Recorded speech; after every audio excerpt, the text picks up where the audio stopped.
Okay, I did some more work on this last night. Make sure I'm up and running. Looks pretty good. Okay, here's the head as it stands right now. I noticed that the original Eddie pattern, the muzzle was a little long, so I took about a half inch out of this area right here and glued it back. And I also noticed that he had more of a brow than Eddie does. So I decided I was going to use this stuff, which I use all the time. This is it's my dad calls it floating rope, but I think it's actually called backer bar. And basically, I cut it down the center to make these half versions of it, and usually I can just like glue it onto the shape to give other bumps and eyebrows and stuff. But I tried making one, which I didn't like very much. I don't know if you can see that, but so I took some half-inch or I guess a 10mm L200, and I just carved something to give him little brows up there.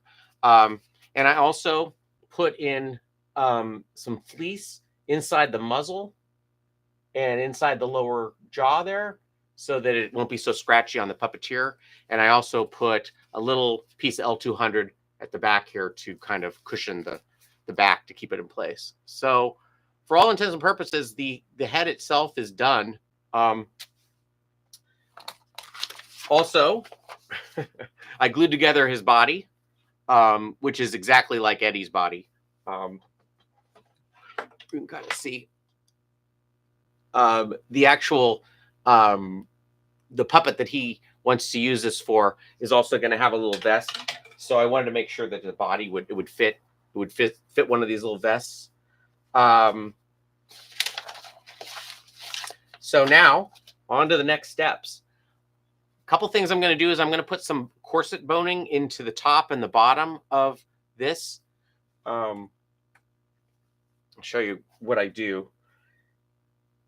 I actually take some scissors and I cut a little bevel at the edge of here. And all you want to do is just kind of at a 45-degree angle.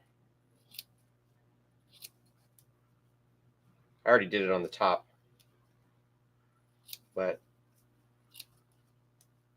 and you're going to use your foam scissors as opposed to your fabric scissors, so you don't ruin your fabric scissors.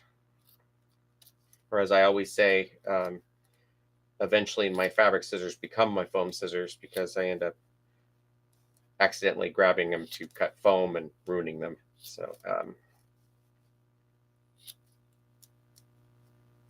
okay, so I basically just cut a little bit of material off of here to give it a little bit of a bevel.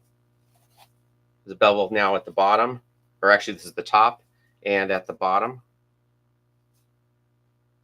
You can kind of see.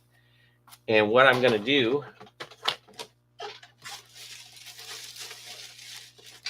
is I use this corset boning, which I get on Amazon. You can actually buy it at fabric stores. I used to buy it at, you could buy it at, well, Joann's, back when there was a Joann's. But I get this stuff that has the cotton twill tape already on it. This is a better angle. So you can kind of see this is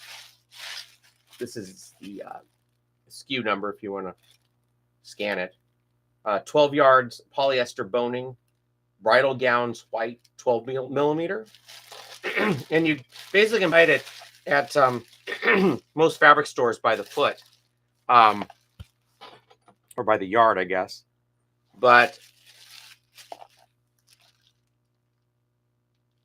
it's a lot cheaper to buy it on the roll. You can get it on the roll, and this is the size it comes, and it lasts you quite a while.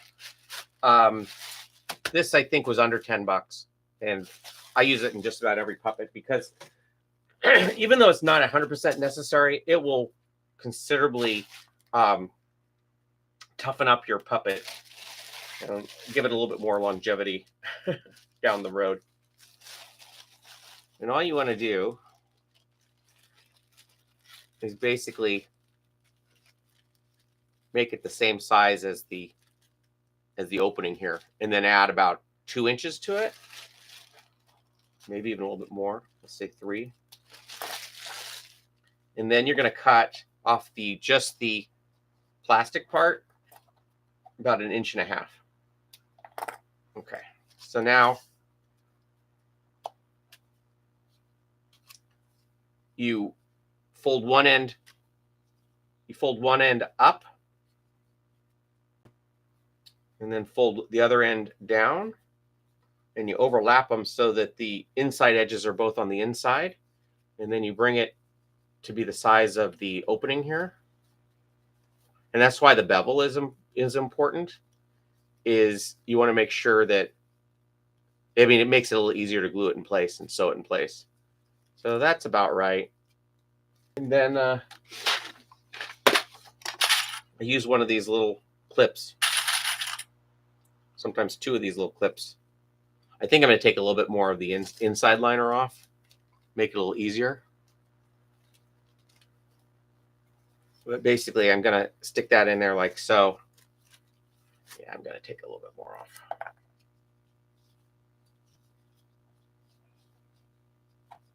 And basically, you do this so it doesn't come undone.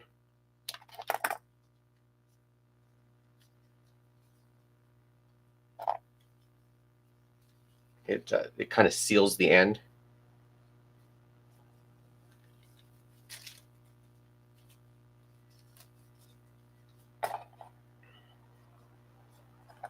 And I'm going to actually hand sew it all the way around to make a ring. I don't know that I'll do that on camera, because aside from watching paint dry, I can't imagine something less interesting than that.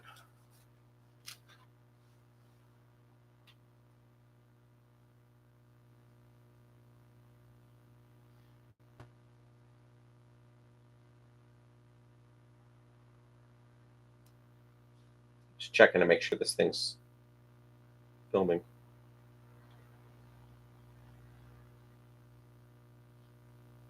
Okay, all right. So that one's about done. It's about the same size for this side too.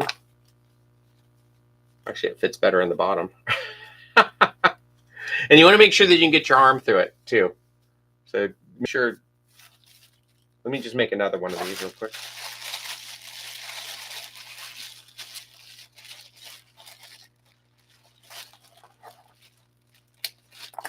And I usually put one along this side too, around in here.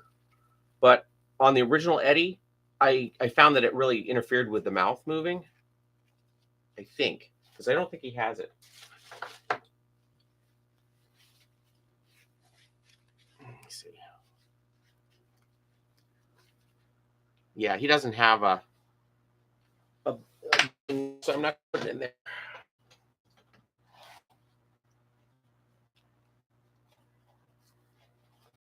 And basically, I'm going to cut about 1.5 inches off of here.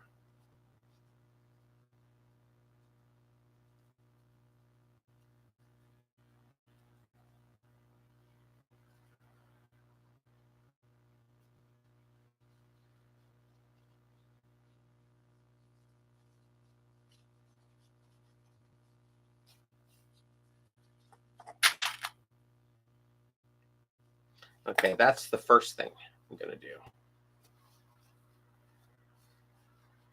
And what you usually do is you glue it in place, and then you also run a whip stitch around to secure it in place. And you usually put the opening towards the back, which is this way.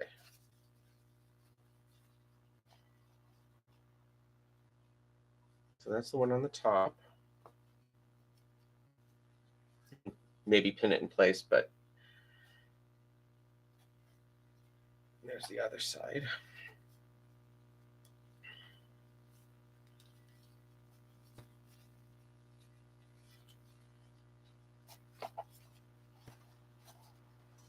So I'm gonna, maybe I'll do this right here. It's again it's a little bit too.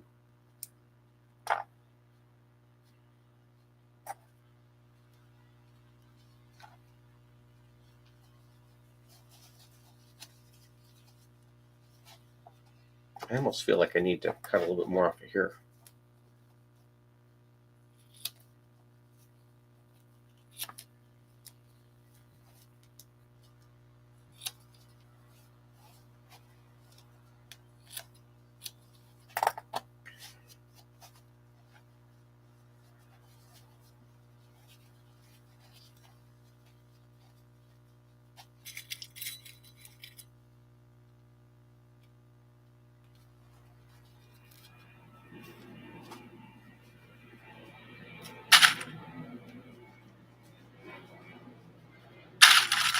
These little clips have been really helpful. I use them all the time.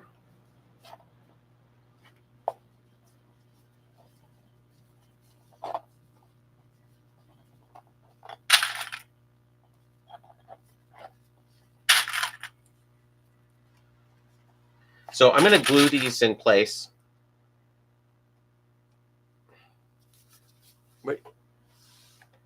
As you can see now, that's just kind of protected.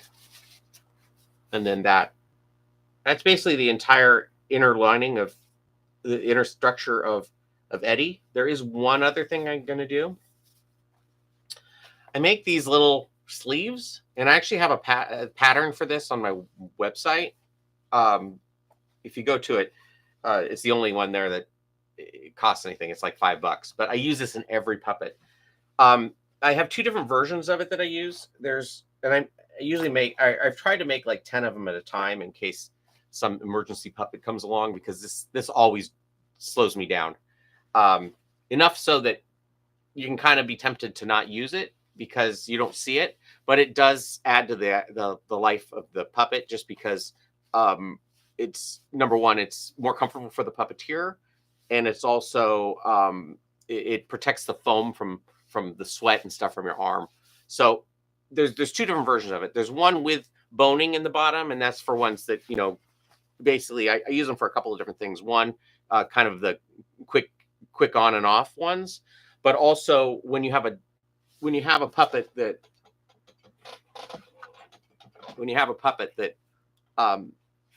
has a head that's not attached, that boning will lock it in place at the bottom. So like I could just pop his head out if I want, and suddenly you have a, you know, all that's keeping it in there is that ring of boning.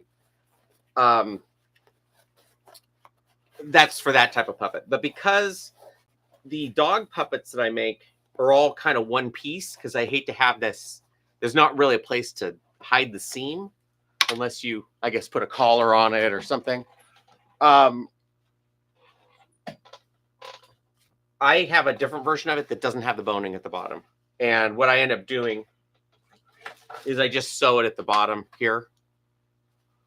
It makes it a little difficult to put on and off, and you could put boning in there if you really wanted to, but I didn't on this one, so I'm going to do the same thing on this one. So I'm just going to use this style. And what you want to do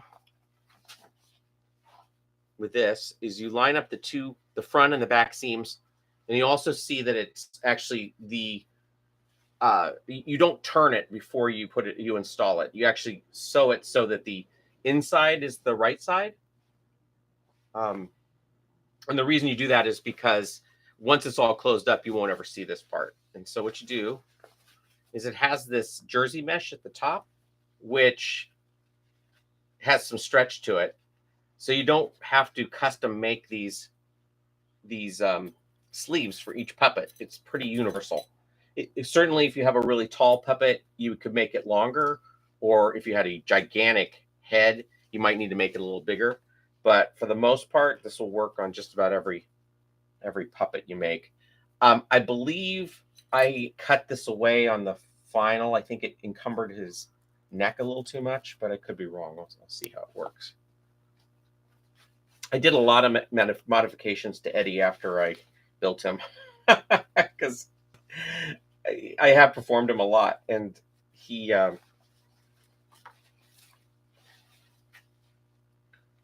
ended up, there were a few problems with him as I built him. As I worked with him, I was like, oh, this would be better if I didn't do that, or if I did do that.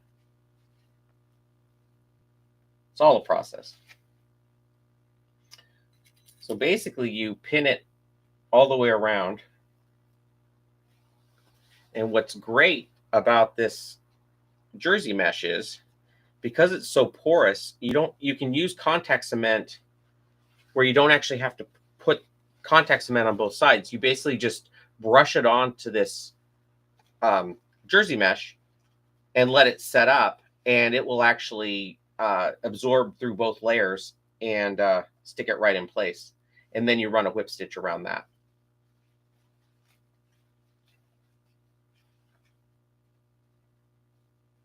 So after this video goes, is up on the internet. I expect to sell a lot of those $5 $5 neck pattern, neck sleeve patterns. Because Tilly needs to be able to eat dinner.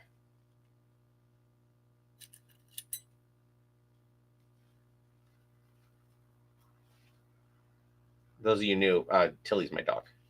Okay, so now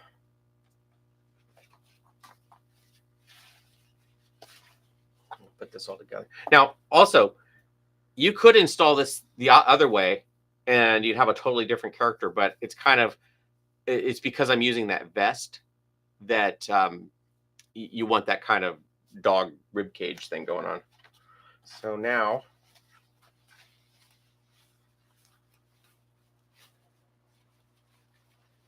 once this is kind of all in place, you can kind of start to see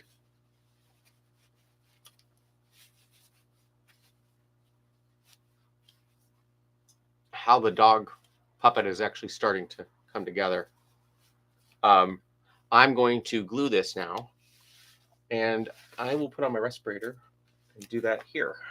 Kind of see how it works.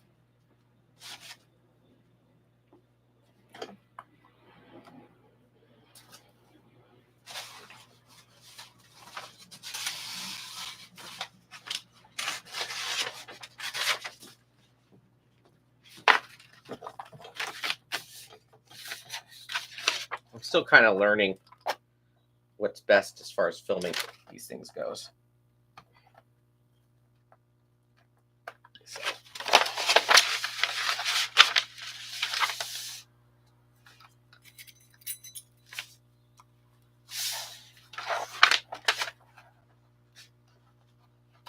Apparently, I got glue on this. Okay.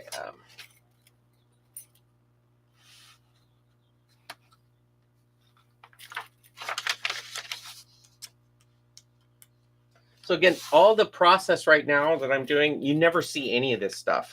It's all stuff that you could choose not to do, but I found, and also it was kind of ingrained in me as on the shoots that I was on, that these are really best practices if you want to have your puppet last longer and operate a little bit better.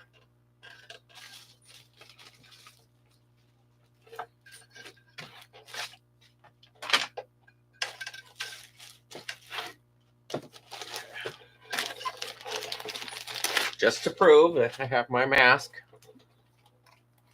I should also probably have gloves, but I'll forgo that.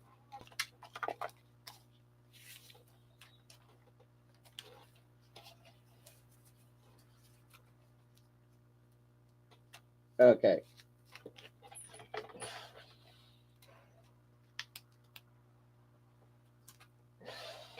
I'm going to open the window too.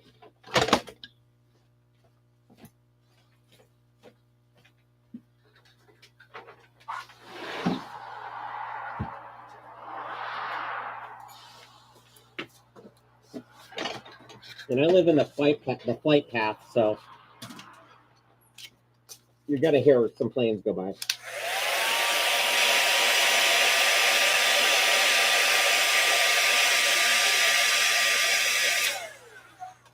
That wasn't a plane, that was a drone.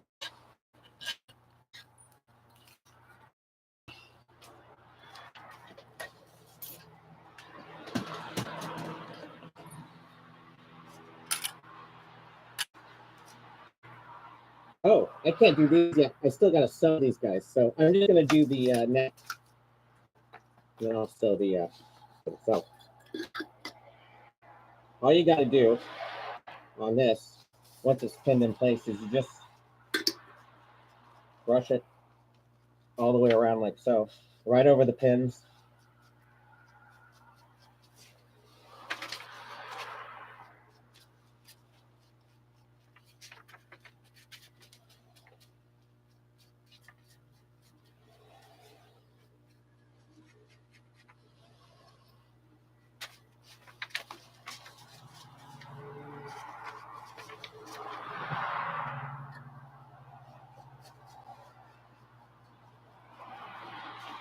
Okay, and then just let it set up.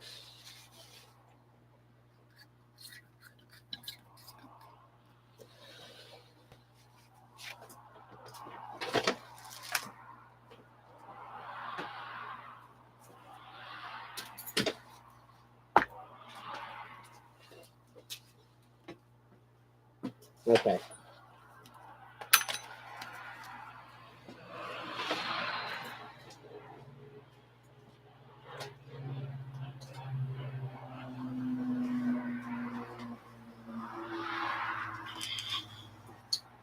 All right, I turn the fan on and open the window and gonna air out this room a little bit.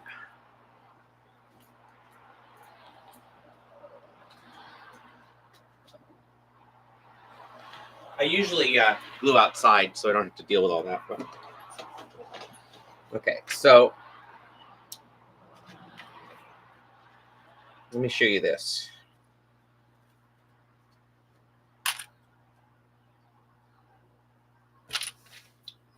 So it doesn't matter what color thread you use. Just want to make sure it's pretty strong thread. I don't think this is particularly strong thread, but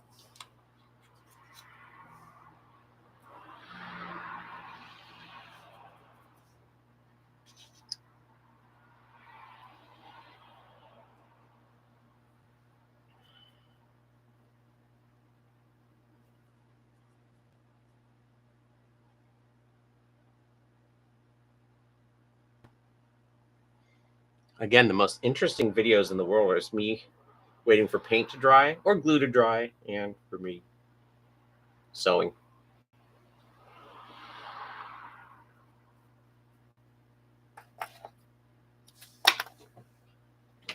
I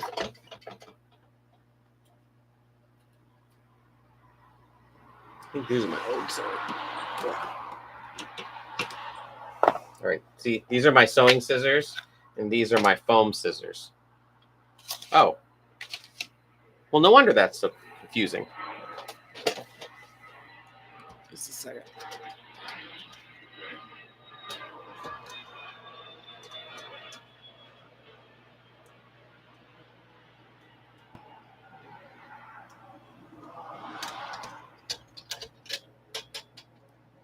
Well, I have no idea why that's. Oh, I know why. Ooh. Okay. Sorry about that.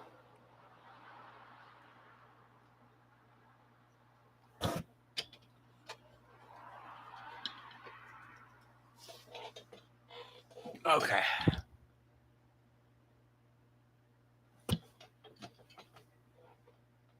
I didn't realize that was all upside down. Okay. All right. So you basically just run a regular, I guess, whip stitch all the way around.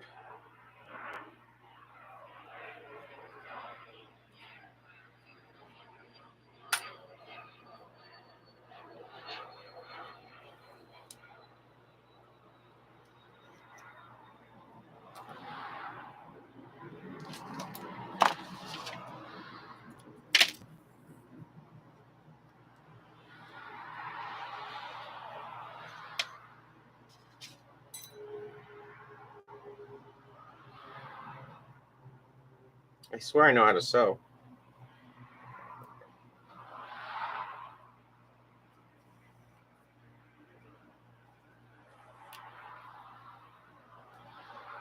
And about every inch or so, you want to tie a knot.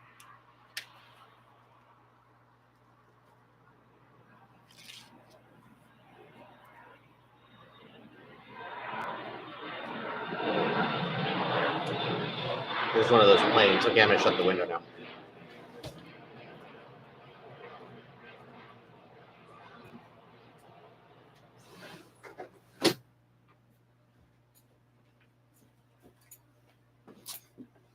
I always think about the Blues Brothers when I'm in this apartment, because there's that scene where the L train keeps going by and Jake asks Elwood how often the trains go by, and he says, "So often you don't even notice."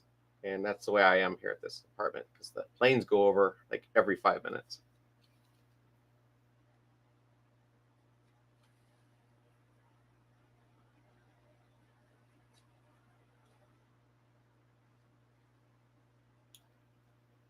Okay, so then you work your way around.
work my way all the way around here.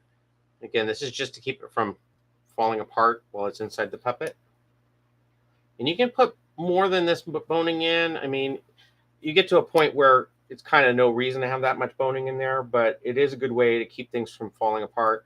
Like you can put some inside. In fact, I might put a piece inside the head, although I've already glued it in place, so maybe not. It keeps it from being crushed.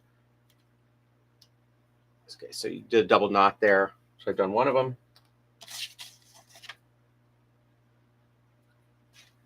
Okay, I think there's enough string on here, or thread on here to do the other one.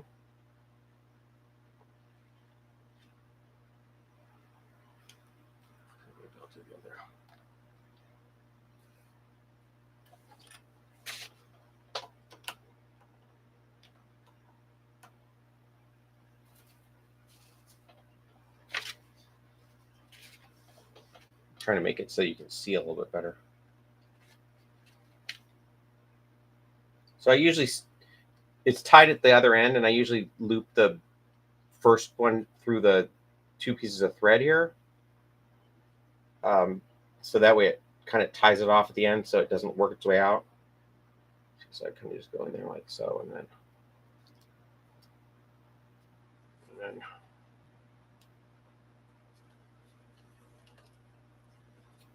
my way around.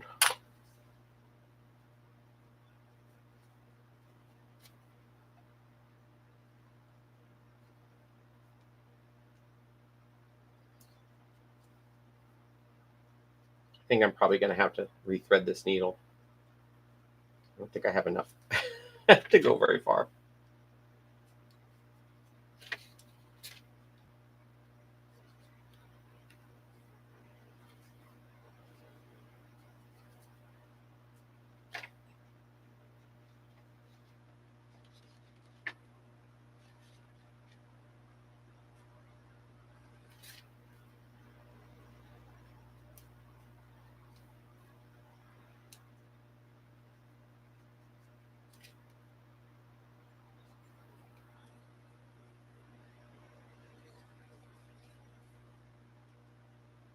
Oh, I just had enough. Okay, so I'm going to tie it off.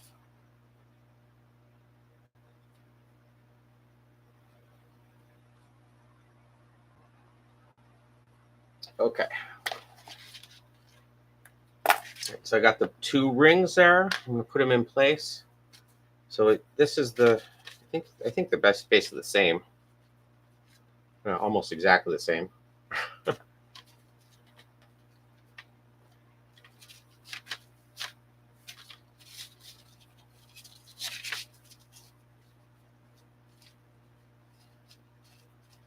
So what I'm going to do is I'm going to glue these in place, and then I'm going to run a whip stitch all the way around the top and the bottom here.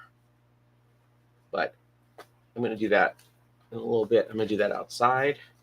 I think this is about ready now.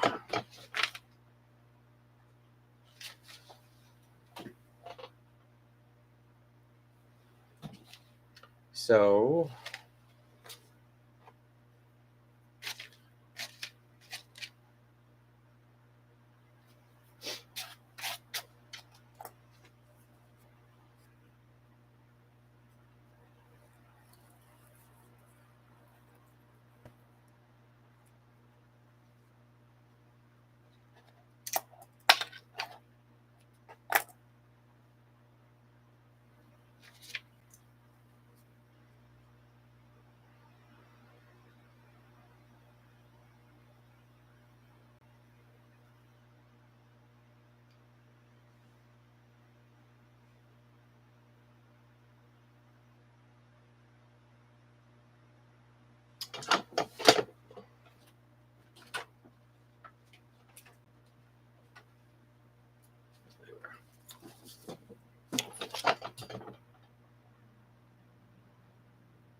again, the other thing less interesting than watching me sew or watching paint dry is me threading a needle. Okay.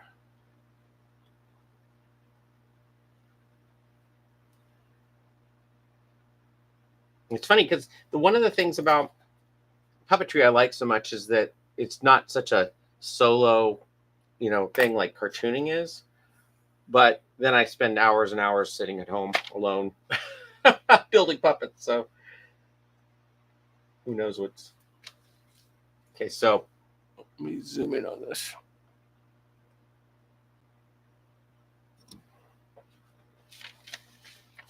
So all I'm going to do is I'm going to just run a stitch all the way around this thing. It's kind of a second line of defense. The nice thing about Dry Fast or Scott foam, I'm going to get these pins out before they're stuck in there forever, is that you can actually sew into it. You can do this with upholstery foam as well, but it doesn't work quite as well. It has a tendency to tear.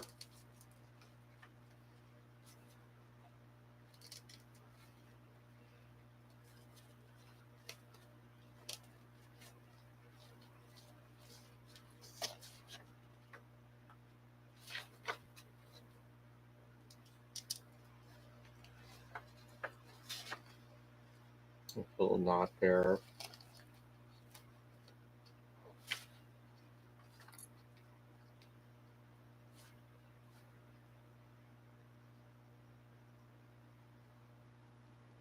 You can also use wax on your thread to make it go through there a little better, but I always forget to put wax on things.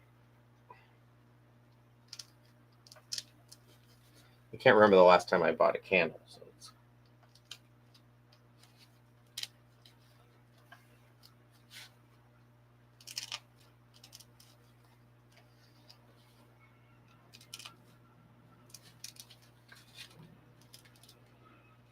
you may hear it ripping a little bit here. The only reason that's happening is because I have another piece of foam behind there that it's kind of making it less easy to sew into right there. But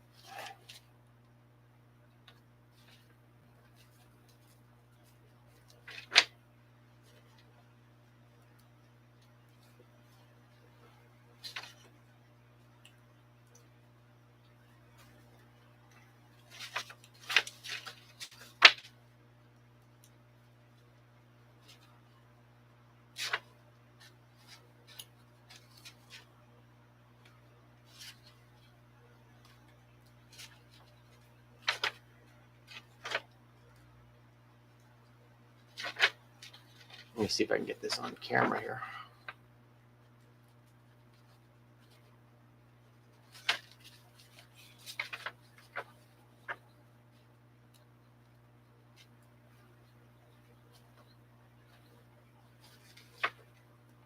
So I actually I remember looking at the pictures of this. I use more of this jersey mesh on these dog puppets than I use on most puppets. I actually do a double layer at the neck because the neck is basically just fabric.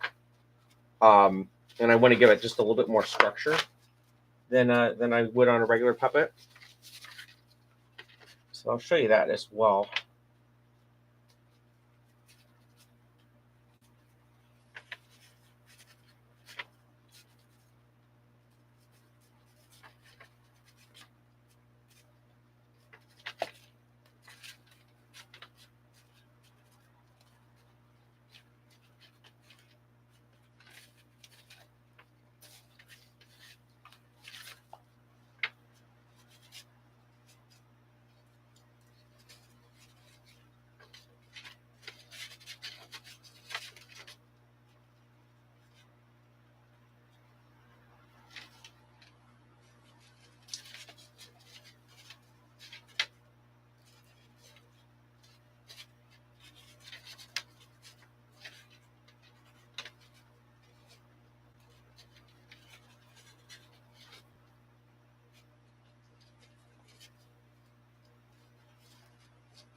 Okay. tie it twice here.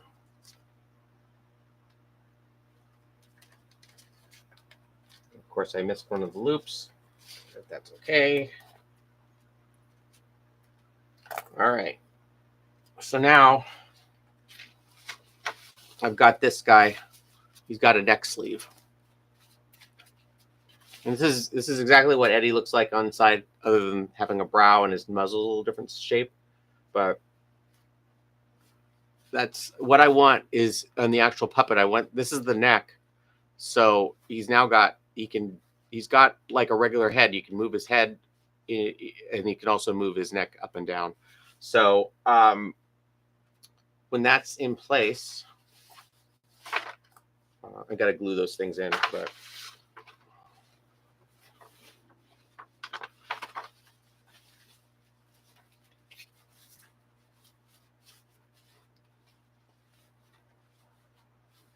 you can start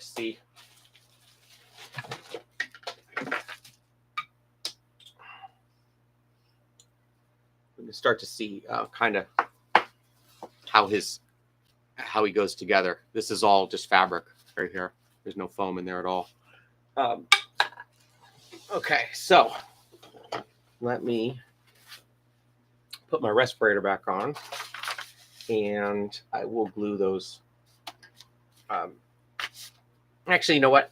I think I'm just going to end this video. I'm going to go outside and get this set up, and then I'll come back on. All right, so I'll be in a little bit. While you're waiting, go to puppettroop.com and pick up your neck sleeve. All right.